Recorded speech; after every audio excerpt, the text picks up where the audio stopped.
So, is the reign of the Sony SS-CS5 finally over? I think it is. There's a new small speaker king, and it's right here. Long live the king.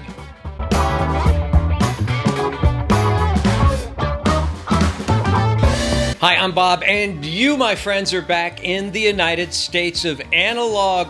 Welcome.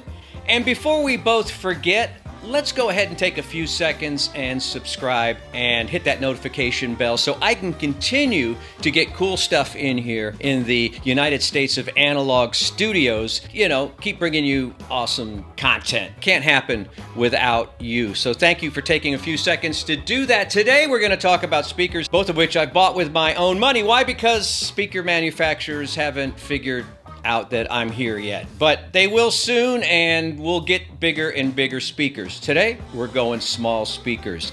The Sony SS-CS5, the undisputed cheap speaker king, thanks to a friend of mine who will go nameless. He's a good friend, don't get me wrong, and he has sung the praises of the Sony SS-CS5 for years now. In fact, thanks to him, thousands, if not hundreds of thousands of these have been sold. And you know what? I took the bait myself and I bought a pair at Best Buy for about 80 bucks back in the day. And that was one of its core strengths, is that it was super cheap on sale. This is the JBL Stage 240B. This is brand new on the scene. This is going to be a little more expensive. The price point's a little higher than the Sony SS-CS5. But let's talk about the Sony SS-CS5 first, because my friend has pontificated about this speaker for a few years now. And, you know, I gotta be quite honest with you, even though I bought a pair for myself, I never really quite connected with it. I never really got it. They say it's a three-way,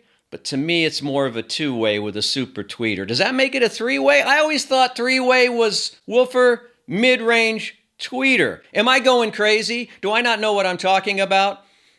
All right, you don't have to comment on that, but I had a few problems with the Sony SS-CS5. Not the price, maybe not so much the sound, though I always found it a little thin and unexciting to me. In my broken brain, I had a couple obstacles. Back when I was in college, I sold stereo for a brief time for a military exchange and for a place called Dyer Electronics. Remember them? A Dyer deal is a stereo steal. Christopher Cross did their theme song, and I worked for them one summer. But back at the base exchange, I used to sell a lot of box systems, a lot of box stereo systems to the GIs. A lot of those were like Sony and Technics and JVC fake component systems, you know, stacked. You know, they kind of look like components, but they really weren't. They came in a big box with speakers included, and you know, the wires came straight out the back, and they didn't have any you know, connecting terminals or anything like that. And so, you know, that was my impression of Sony speakers. Just kind of lightweight, bad finish,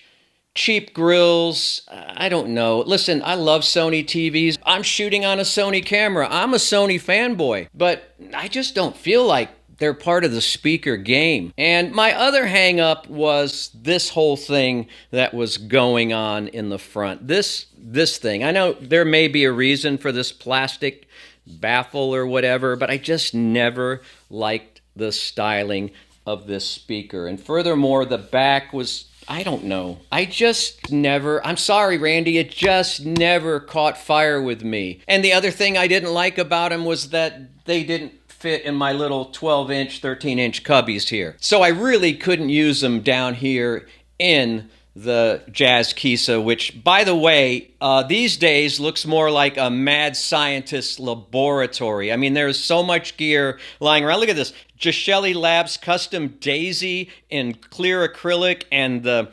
Gremlin from Apos Audio. I owe them a review on that. And there's AIMA gear over there, and there's more stuff down there. It's getting a little crazy in here. This used to be a wonderful bar where I could hang out on the weekend and drink my Japanese whiskey, and now it's this tax-deductible studio. And I thank you for that. I thank you for that. Don't forget to subscribe. All right. So that's my take on this. So the price of the Sonys has varied over the years between like $80 and $225. These JBL Stage 240Bs retail for $300 and can be had now for $225. And they may even go down from there. You know, JBL pricing can be a little strange sometimes. They are a smaller form factor. They may not look at it the way they're staged here on the tabletop, but I wouldn't pay the $300. In fact, I'd be a little more comfortable if these were like $189, $179.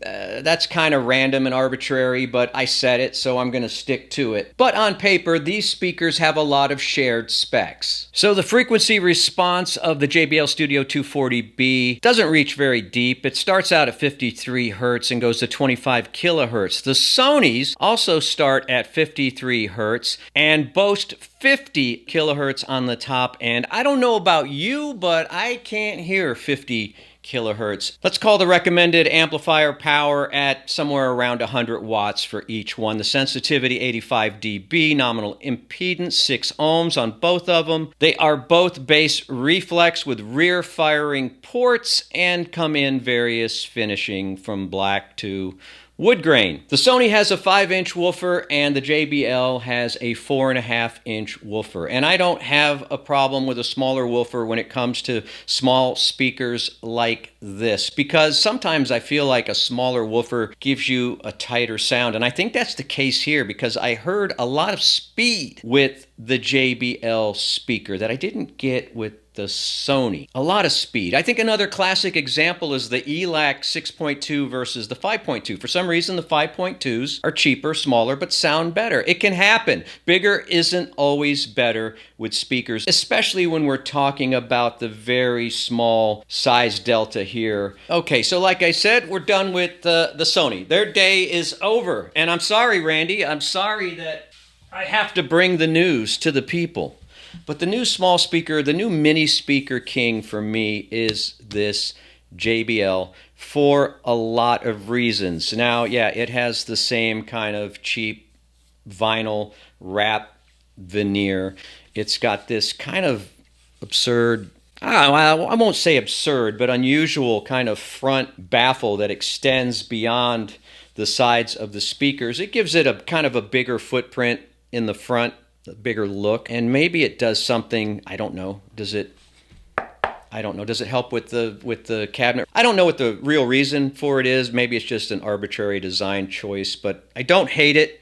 I don't love it. It's just there, but this is a nice black textured front baffle. Even though this is a 4.5-inch woofer, it's got this really nice waveguide here. And here's something that tells me that maybe this speaker has some kind of JBL secret sauce. It's this waveguide right here. You can see these really intricate kind of ripples that go all around it. That tells me that they just didn't put a horn-like waveguide in front, that maybe there's some engineering behind it. I can't be sure. I wasn't there when they designed it, but I don't think this is as arbitrary. And when I was listening to this speaker, I really felt like this was the star of the show.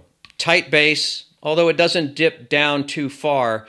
Very tight, very fast driver here, and then very airy, detailed, rock and roll kind of top end. Always clear and sparkly and all the things that you want in a good tweeter. Again, we're talking about $225 here on a good day, so let's not get carried away. On the back, you have this very small port here, and in the package, you get these very large, I think they were intended for other JBL models in this line, but very large diameter foam plugs that you can trim down yourself or squeeze, I guess, to put in here. If for some reason you want to hang these, you can see where there's attachments for hardware, and I think there's some speaker hardware that comes with the box. There's also these angled speaker terminals here. Is that what they're called when they're on the speaker? Are they terminals, or are they terminals when they're on the amplifier? Man, I got a lot to learn in this business. And maybe the best part of all, this JBL logo on the front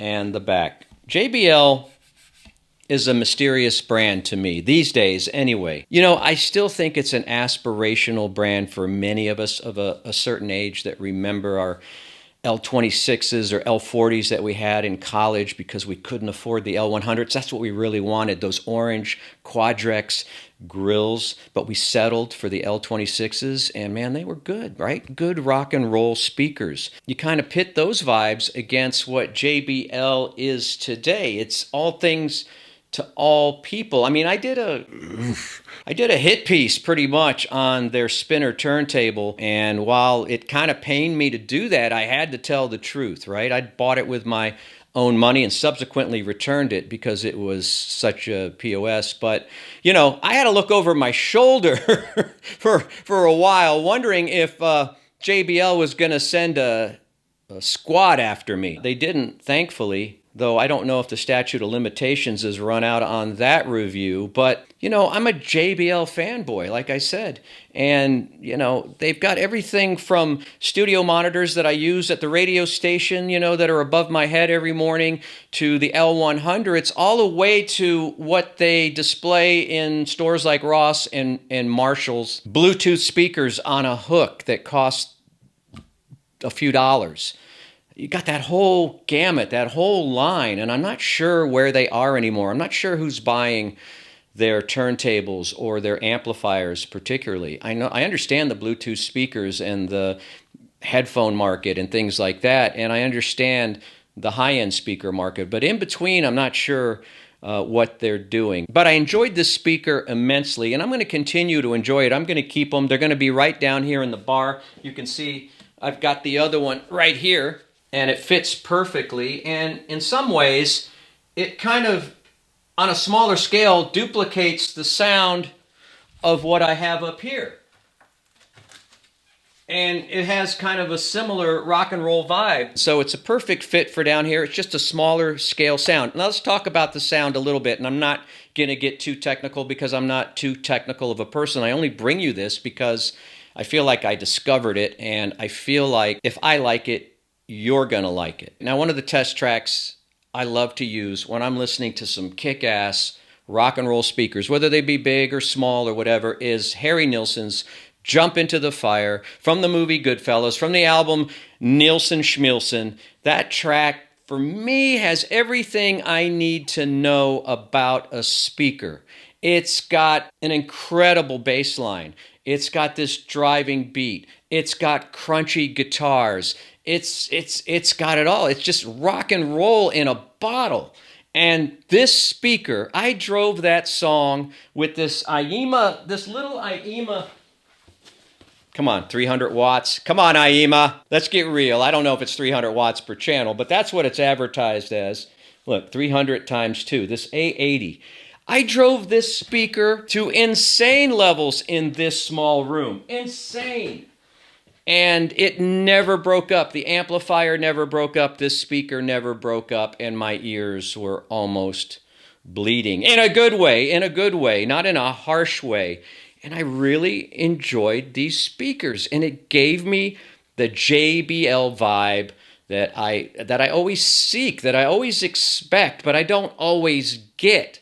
This gave me that good old American made in China JBL vibe, right? And I love that. I love a little rock and roll speaker that kicks ass. All right, just to confirm some of my findings, I took both sets of speakers upstairs to my main system. Granted, it's a bigger room, and we'll talk about that in just a second. But I connected it to some of my usual suspects, my MoFi Studio Deck turntable, F35 Black Ice Audio tube amp up there, and also the fabulous Kitsune preamp system, which I've shown you before. Up there, I was using a pretty high-end F35 Black Ice Audio tube amp. I don't remember the wattage on that one. I think about 120 watts a channel, but again, it's a tube amp, and both of these speakers fared very well, but there were differences. I found that up there, a bigger room, I required more kind of cranking of the volume knob to get the JBLs and the Sonys up to about 85 dB, and that's pretty much where I stopped. I didn't want to get into the danger zone there. Even though they have the same sensitivity on paper, I think I was able to get a little more volume out of the Sonys. But let me say this about the JBLs. I believe that they were clearer and more exciting, had better center image than the Sonys,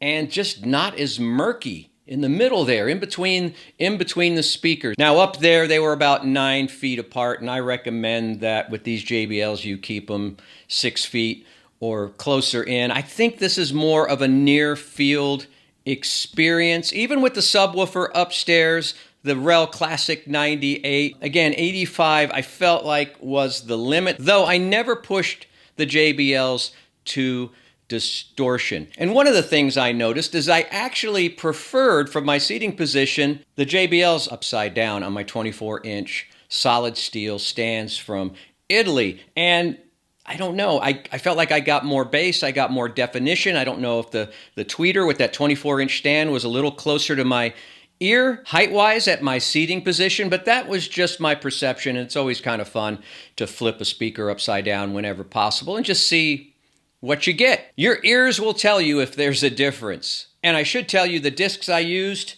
for evaluation, Art Blakey's Fabulous Monin. This is a Blue Note Classic series, and the fabulous Freedom of Choice, the Rhino High Fidelity edition of Devo's classic album. Both sounded very good, very clear. Again, the JBL's a little airier, not as murky, better center image. The Sonys played a little louder, but I was surprised, even with the Super Tweeter, that they didn't give me the air, the jingle jangle, the excitement that the JBL's gave me. But to summarize, I think, at the end of the day, with the size of both of these speakers, we're talking more of a near field experience. You're going to get the best sound close up and close together.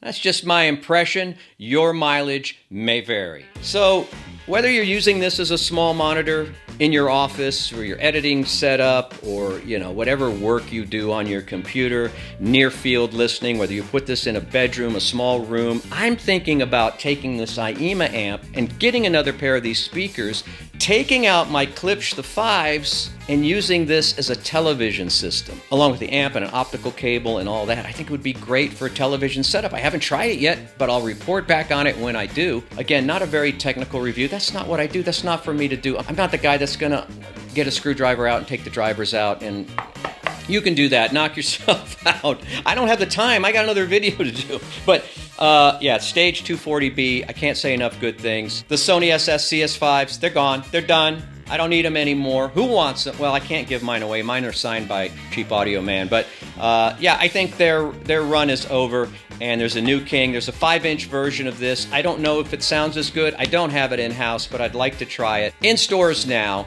And also in store for you, this next video right here in the United States of Analog. The geniuses at YouTube have already decided what video you want to watch next, and it's right here, up in this corner. Right, that's my logo, right? You can click on that.